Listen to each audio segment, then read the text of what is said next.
सुप्रभात मित्रों। परम पूज्य गुरुदेव वेद मूर्त तपोनिष्ठ पंडित श्री राम शर्मा आचार्य जी के सुविचारों की मंजूषा।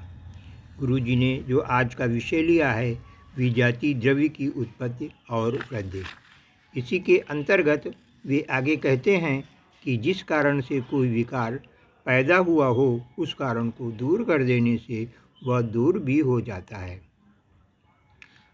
जब हम ये जान लेते हैं कि अमुक रोग अमुक तत्व की कमी या ज्यादती से पैदा होता है तो उसी तत्व का प्रयोग करके निवारण करना सहज हो जाता है। मिट्टी से विष या विकारों को खींचने में अद्भुत शक्ति पाई जाती है। शरीर के जिस अंग पर मिट्टी का लेप किया जाएगा, जिस अंग को मिट्टी में डाला जाएगा, उसी का विकार युक्त अंश खींचकर मिट्टी में आ जाएगा। इसके साथ ही मिट्टी में पोषण देने की अपूर्व क्षमता है। जैसे फल फूल आदि से एक प्रकार की गंध निकलती है जो वास्तव में एक तरह की वाष्प या गैस होती है, उसी प्रकार पृथ्वी या मिट्टी से भी एक विशेष गैस निकलती है जो बड़े अद्भुत गुणों से युक्त होती है। पृथ्वी में बड़े अमूल्य रासायनिक तत्व भरे पड़े हैं। सब प्रकार की धातुएं, वनस्पतियां, औषधियां तथा सभी प्रकार खाद्य पदार्थ से ही प्रकट होते हैं। पृथ्वी का रासायनिक द्रव्य ही इन सब वस्तुओं के रूप में परिवर्तित होकर दृष्टिगोचर होता है। यही रासायनिक तत्व वाष्प के साथ भी बाहर आता है। पृथ्वी के समीप शरीर रहने से वह गैस वाष्प पर बहुत हितकारी प्रभाव डालती है। प्राचीन समय में ऋषि मुनि प्रायः कच्ची झोपड़ियाँ या खोदी हुई गुफाओं में रहते थे, जहाँ उनका संपर्क सदैव पृथ्वी में रहता था। इससे उनका स्वास्थ्य सुदृढ़ रहता था और पोषण भी मिलता था।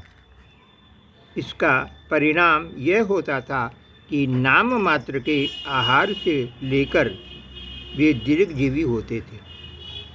इसी प्रकार छोटे बालक जो प्रायः धूल मिट्टी में खेलते लेटते रहते हैं, उनकी शारीरिक वृद्धि बड़ी शीघ्रता से होती है और उनकी बड़ी चोट भी शीघ्र ठीक हो जाती है।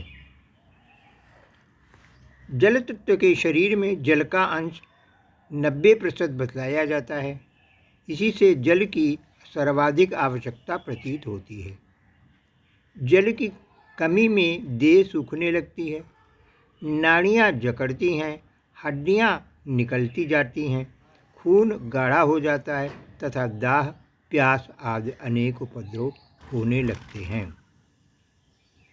जल हमारे शरीर को सींचना है, इसलिए मनुष्य को प्रतिदिन कई सेर पानी पीना आवश्यक होता है।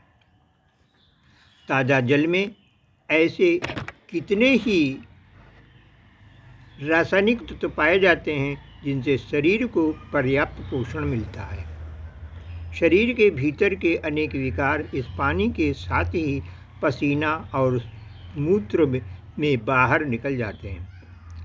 पर्याप्त मात्रा में उचित विधि से यदि अंग प्रत्यंगों को जल प्राप्त होता रहे तो शारीरिक स्वास्थ्य के स्थिर रहने में बड़ी सहायता मिलती है।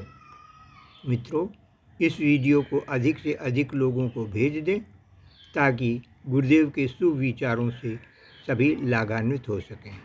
कृपया इस वीडियो को सब्सक्राइब अवश्य करें। जय हिंद, जय गुरुदेव, जय भगवती माता, जय गायत्री माता।